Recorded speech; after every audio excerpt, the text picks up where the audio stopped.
सुर्खियों में।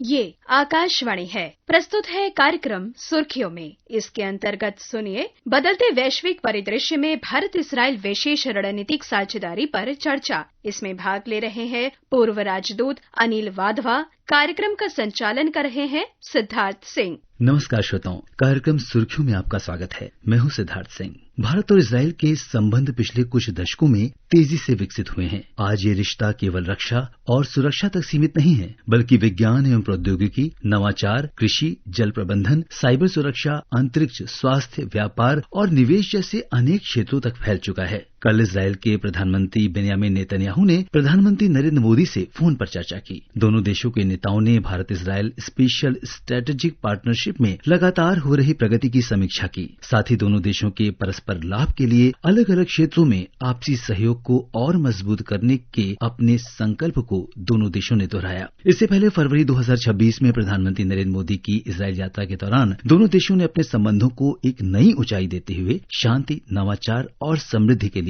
विशेष रणनीतिक साझेदारी में बदलने का निर्णय लिया था। इस विशेष रणनीतिक साझेदारी के व्यापक आयामों को समझने के लिए हमारे साथ हैं भारत के पूर्व राजदूत श्री अनिल वाधवा जी। वाधवा जी, कार्यक्रम सुर्खियों में आपका बहुत बहुत स्वागत है।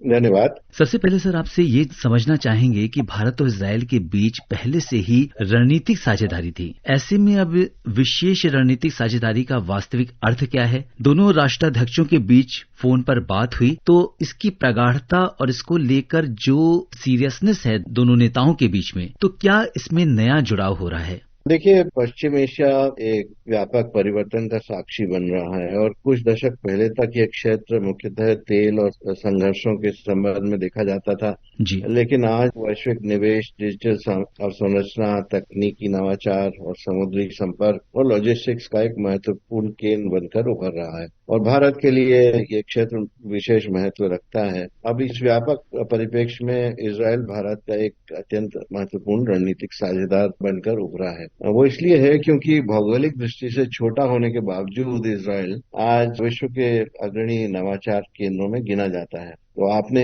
खुद ही कहा, जैसे जल प्रबंधन है, कृषि है, साइबर सुरक्षा, रक्षा प्रौद्योगिकी, अनुसंधान, स्टार्टअप संस्कृति और आर्टिफिशियल इंटेलिजेंस, इन सभी क्षेत्रों में उसकी उपलब्धियां विश्व भर में सम्मानपूर्वक दिखी जाती हैं। भारत एक विशाल बाजार है, हमारे पास प्रतिभाशाली मानव संसाधन है और तेजी से बढ़ती अर्थव्यवस्था है और फिर विश्व में सबसे बड़ी डिजिटल आबादी वाला भारत देश है।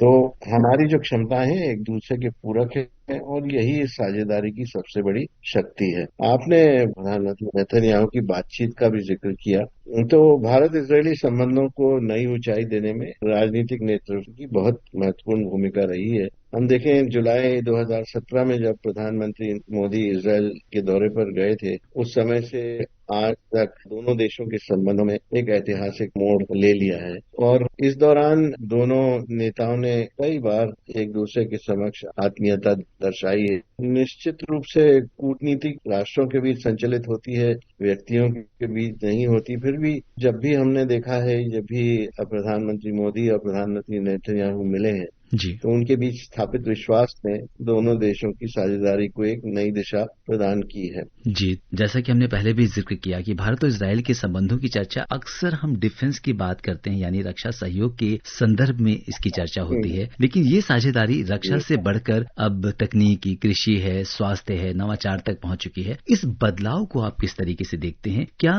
भारत इजराइल संबंध अब एक बहुक्षेत्रीय साझेदारी का रूप ले चुके हैं? हम रक्षा सहयोग आज भी भारत इजराइल संबंधों का सबसे सशक्त आधार है, लेकिन इसके अलावा अब हम देख रहे हैं कि आतंकवाद के विरुद्ध जो सहयोग है दोनों देशों के बीच में और जो आर्थिक संबंध हैं वे भी निरंतर विस्तृत हुए हैं। उसके साथ साथ नवाचार एक नया फील्ड है जिसमें इजराइल विश्व भर में स्टार्टअप नेशन के रूप से जाना जाता है और भारत भी आज विश्व का तीसरा सबसे बड़ा स्टार्टअप मुल्क बन चुका है। फिर आर्टिफिशियल इंटेलिजेंस का सहयोग है, साइबर सुरक्षा में दोनों देशों की साझेदारी है और उसके साथ साथ जो भी पश्चिम एशिया में व्यापक परिवर्तन हुए हैं उसमें क्षेत्रीय सहयोग की नई संभावनाएं भारत और इजरायल के बीच में सामने आई हैं। इसके अलावा जो जल संरक्षण और कृषि उत्पादकता का भविष्य भारत के लिए बहुत ही महत्वपूर्ण है, उसमें इजरायल की अपनी प्राथमिकता है। और फिर विज्ञान और प्रौद्योगिकी, इसमें भी भारत और इजरायल के बीच में काफी सहयोग जी हुआ है। उसके साथ साथ दो और इस कनेक्टिविटी के ऊपर दो बड़े मुद्दे हैं भारत और इजरायल के बीच में। एक तो भारत मध्य पूर्व यूरोप आर्थिक गलियारा, और जी जिसको कि हम IMEC बोलते हैं, और एक I2U2 जिसमें भारत, इजरायल, संयुक्त अरब अमीरात और यूनाइटेड स्टेट्स शामिल हैं। तो ये दोनों जो हैं, इसके चलते कनेक्टिविटी के साथ साथ जो दूसरी फील्ड्स उभर के सामने आई हैं भारत और इजरायल के बीच में, जैसे पोर्ट्स में एक नया आयाम खुला है, और पोर्ट में भारत ने हाइफा पोर्ट में भी इन्वेस्टमेंट किया है। तो इसको अगर हम पूरी इस नजरिए से देखें तो हम देखते हैं कि भारत का एक 2047 तक विकसित भारत का एक लक्ष्य है। जी उसमें इजरायल एक बहुत ही महत्वपूर्ण देश है जिसकी भूमिका अहम रहेगी। और नई विशेष रणनीतिक साझेदारी के बारे में जैसे कि आपने पहले भी जिक्र किया, AI की बात करें, आर्टिफिशियल इंटेलिजेंस, साइबर सिक्योरिटी की बात करें, क्वांटम टेक्निक्स की बात करें, और इस तरह की जितनी भी उभरती हुई प्रौद्योगिकियां हैं, उन पर इस समय पूरे विश्व का विशेष जोर है और हमारे प्रधानमंत्री भी इस पर बहुत ज्यादा जोर दे रहे हैं। भारत और इजरायल की तकनीकी क्षमताओं को देखते हुए आपको कौन से क्षेत्र में सबसे अधिक संभावनाएं दिखाई देती हैं? जैसे कि आपने जिक्र किया है कृत्रिम बुद्धिमत्ता, जिसको AI बोलते हैं, उसके जी अतिरिक्त क्वांटम प्रौद्योगिकी और सेमीकंडक्टर, और फिर बायोटेक्नोलॉजी, और फिर उन्नत सामग्री विज्ञान, अंतरिक्ष प्रौद्योगिकी और स्वच्छ ऊर्जा, ये सभी क्षेत्र हैं जिसमें दोनों देश मिलकर काम कर रहे हैं। और इन क्षेत्रों में संयुक्त अनुसंधान, वैज्ञानिक आदान प्रदान और औद्योगिक सहयोग भविष्य की साझेदारी को मजबूत नींव तैयार कर रहा है। तो अगर हम आज की दुनिया में देखें तो कोई भी राष्ट्र की शक्ति केवल उसकी सैन्य क्षमता या प्राकृतिक संसाधनों से जी निर्धारित नहीं होती, बल्कि नवाचार है, अनुसंधान है, प्रौद्योगिकी है, ज्ञान और लचीली आपूर्ति श्रृंखलाएं, जिसको हम उस नजर से अगर हम जी देखें तो ये सभी इतनी ही महत्वपूर्ण हो चुकी हैं।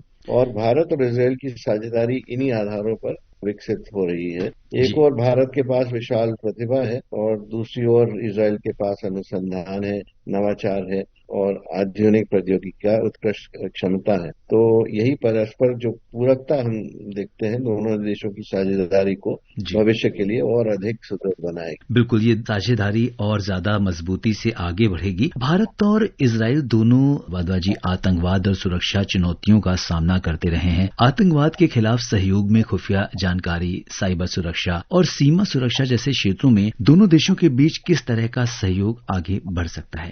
विरुद्ध सहयोग भी दोनों देशों के संबंधों का एक महत्वपूर्ण आयाम है। आपने जिक्र किया खुफिया सूचनाओं का आदान प्रदान, साइबर सुरक्षा, संगठित अपराध की रोकथाम और महत्वपूर्ण अवसंरचना की सुरक्षा जैसे क्षेत्रों में दोनों देशों के बीच सहयोग लगातार बढ़ता चला आ रहा है। भारत और इजरायल दोनों इस बात पर सहमत हैं कि आतंकवाद किसी भी रूप से स्वीकार्य नहीं हो सकता और उसके विरुद्ध अंतर्राष्ट्रीय समुदाय को मिलकर कार्य करना चाहिए। और इसके साथ साथ हम ये भी देख रहे हैं कि जो राडार प्रणालियां हैं, वायु रक्षा प्रणाली है, निगरानी के उपकरण हैं, इलेक्ट्रॉनिक युद्ध प्रणाली है, और फिर ड्रोन और एंटी ड्रोन टेक्निक्स हैं, समुद्री सुरक्षा उपकरण हैं, सीमा प्रबंधन प्रणालियां हैं, ये सभी ऐसे क्षेत्र हैं जहां भारत और इजरायल मिलकर कार्य कर रहे हैं। तो भविष्य में जो सैन्य प्रौद्योगिकियां आगे आएंगी, उनका संयुक्त विकास दोनों देश कर रहे हैं। इस समय पश्चिम एशिया की स्थिति को अगर हम देखें तो वादबाजी ये अत्यंत जटिल है और भारत के इजरायल के साथ गहरे संबंध हैं। वहीं दूसरी ओर भारत के अरब देशों और खाड़ी क्षेत्रों के देशों के साथ भी महत्वपूर्ण रणनीतिक और आर्थिक रिश्ते हैं। ऐसे में भारत किस तरह अपने सभी प्रमुख साझेदारों के साथ एक संतुलित संबंध बनाए रख सकता है?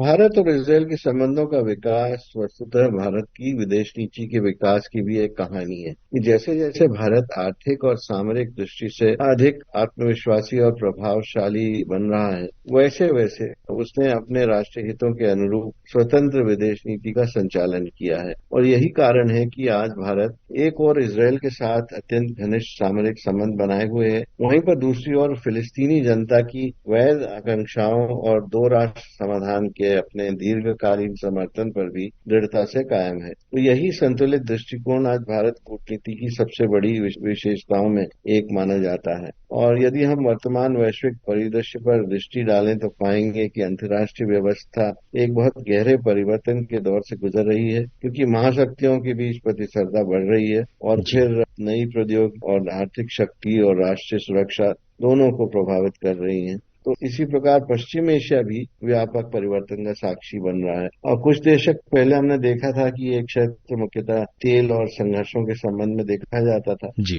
लेकिन अब नए क्षेत्र खुल चुके हैं, लॉजिस्टिक्स बहुत महत्वपूर्ण केंद्र भरकर उभर रहा है। तो भारत का एक बहुत बड़ा यहाँ पर प्रवासी समुदाय भी है जी, निवेश भी है और संपर्क परियोजनाएं, यूरोप तक पहुंच की नई संभावनाएं खुल गई हैं। तो इसी व्यापक परिप्रेक्ष्य में इजरायल भारत का अत्यंत महत्वपूर्ण रणनीतिक साझेदार बनकर उभरा है। जी। फरवरी 2026 में दोनों देशों ने व्यापार और निवेश सहयोग को और मजबूत करने पर भी जोर दिया था। आपके विचार में आने वाले वर्षों में भारत इजरायल आर्थिक संबंधों के कौन से क्षेत्र सबसे ज्यादा महत्वपूर्ण हो सकते हैं? हालांकि भारत इजरायल संबंधों रक्षा का सहयोग बहुत बड़ा है, लेकिन दोनों देशों के आर्थिक संबंध भी निरंतर विस्तार हुए हैं। हीरे के व्यापार से आगे बढ़कर, पहले बहुत हीरे का व्यापार हुआ करता था, उसके आगे बढ़कर आज रसायन और औषधि, मशीनरी, इलेक्ट्रॉनिक्स, स्वास्थ्य उपकरण, कृषि प्रौद्योगिकी, डिजिटल सेवाओं और उच्च तकनीक वाले अनेक क्षेत्रों में व्यापार बढ़ रहा है। निवेश भी इसी दिशा में आगे बढ़ रहा है। तो अगर हम आंकड़ों पर एक नजर डालें तो हमारा जो बायलैटरल ट्रेड है वो 3.93 बिलियन डॉलर था 2025-26 में, और उसके साथ साथ 443 मिलियन इन्वेस्टमेंट थी भारत की, जिसमें से अडानी की जो हाइफा पोर्ट में इन्वेस्टमेंट है वो सबसे बड़ी है। और इजरायल की तरफ से भी 334 मिलियन डॉलर यहाँ पर इंडिया में निवेश हुए हैं। लेकिन सबसे बड़ी बात यह है कि भारत और इजरायल ने 4 जुलाई 2026 को एक बायलैटरल इन्वेस्टमेंट एग्रीमेंट जो है उसकी रेटिफिकेशन कर दी है और वो इफेक्ट में आ गया है। तो इसके चलते जो इन्वेस्टमेंट है दोनों तरफ से, क्योंकि इन्वेस्टमेंट प्रोटेक्शन तरह की एग्रीमेंट है, उससे निवेश को और ज्यादा आगे बढ़ावा मिलेगा। मुझे लगता है कि जो न्यू एज इंडस्ट्रीज हैं जैसे हाइड्रोजन, ग्रीन हाइड्रोजन है, और जो ई मोबिलिटी की तरफ जाने वाली जो टेक्नोलॉजीज हैं, भारत और इजरायल उन पर दोनों पर मिलकर काम आगे जरूर करेंगे। और फिर मशीन लर्निंग है, रोबोटिक्स है, स्वास्थ्य प्रणालियां हैं, साइबर सुरक्षा है, स्मार्ट विनिर्माण है, डिजिटल प्रशासन है, ऐसे सभी क्षेत्रों में संयुक्त अनुसंधान को दोनों देश बढ़ावा दे रहे हैं। जी। और वाधा जी, अंत में यदि आप आने वाले सालों के परिप्रेक्ष्य में देखें तो भारत इजरायल जो विशेष रणनीतिक साझेदारी को आप किस रूप में विकसित होते हुए देखेंगे, बहुत ही संक्षिप्त में? अगर हम भविष्य की ओर देखें तो भारत और इजरायल के बीच सहयोग की संभावनाएं पहले से कहीं अधिक व्यापक दिखाई देती हैं। हमने जिक्र किया अभी AI का और क्वांटम प्रौद्योगिकी का और सेमीकंडक्टर्स का, साइबर सुरक्षा का, रक्षा विनिर्माण का, फिर हरित ऊर्जा, जलवायु अनुकूल कृषि, स्वास्थ्य प्रणालियां, डिजिटल अवसंरचना, इन सभी में हमारी साझेदारी की नई पहचान होगी। और फिर उसके साथ साथ हम ये भी देखेंगे कि क्योंकि इजरायल भारत के लिए एक बड़ा महत्वपूर्ण देश है, भारत को अगर इजरायली की नजर से देखें तो एक बड़ा लोकतंत्र है और एक बहुत प्रमुख अर्थव्यवस्था है, तो भविष्य में विशाल संभावनाएं हमें देखने को मिलती हैं। एक और बिंदु मैं मेंशन करना चाहूंगा, वो है हमारी जो मोबिलिटी एग्रीमेंट, जिसके तहत अभी तो 20,000 इंडियन वहां पर काम करते हैं, लेकिन एक एडिशनल लेबर प्रोटोकॉल हमने साइन किया है जिसके तहत 50,000 भारतीय नागरिक इजरायल में काम करेंगे, और ये 5 साल का एक व्यापक प्रोग्राम है। जी बिल्कुल। वाधवा जी, आपने भारत और इजरायल के बीच विशेष रणनीतिक साझेदारी के विभिन्न आयामों पर बहुत महत्वपूर्ण और व्यापक जानकारी दी। इसके लिए आपका बहुत बहुत धन्यवाद और आभार। धन्यवाद। अभी आप सुन रहे थे बदलते वैश्विक परिदृश्य में भारत इस्राइल विशेष रणनीतिक साझेदारी पर चर्चा। इसमें भाग ले रहे थे पूर्व राजदूत अनिल वाधवा, कार्यक्रम का संचालन कर रहे थे सिद्धार्थ सिंह। ये कार्यक्रम आकाशवाणी के समाचार सेवा प्रभाग द्वारा प्रस्तुत किया गया। इसे आप हमारे mobile app news on AIR और YouTube channel news on AIR official पर भी सुन सकते हैं। इस कार्यक्रम के संबंध में अपनी प्रतिक्रिया आप हमें ईमेल या व्हाट्सएप के माध्यम से भेज सकते हैं। ईमेल का पता है airnsttalks@gmail.com और व्हाट्सएप नंबर है 9289094044।